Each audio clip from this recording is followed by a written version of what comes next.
just also explain to you that I think it's really important that what we're doing here is we're accelerating the car.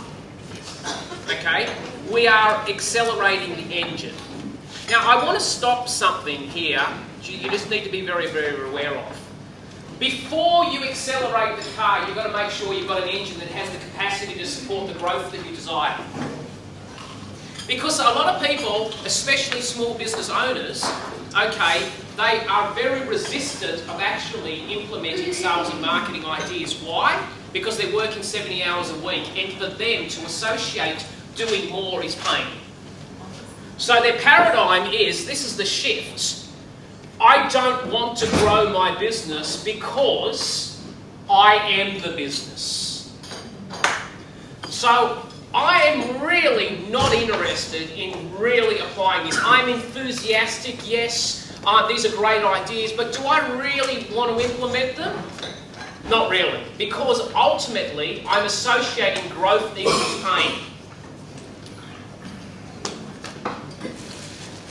So I just want to, before we start off and go to the next section, I just want you to watch a video that we did called Everyone Needs a System.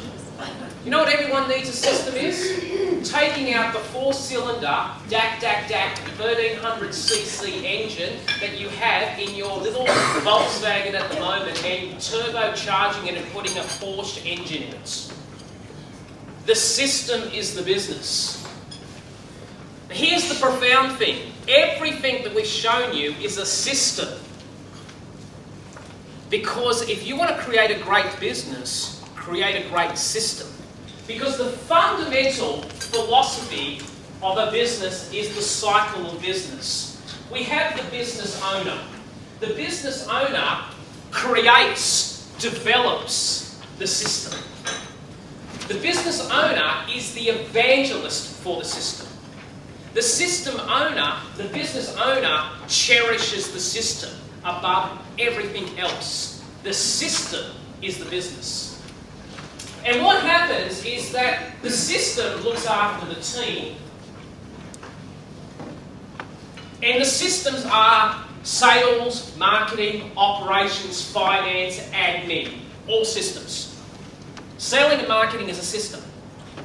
If you think that selling and marketing is we have to get a salesperson, and they're going to be careful. Salespeople who know how to sell to others know how to sell to you. Salespeople will tell you, I am the answer to all your dreams. Salespeople will actually say, you need me more than I need you. Not a healthy business. You've got to make your business system reliant, not people reliant.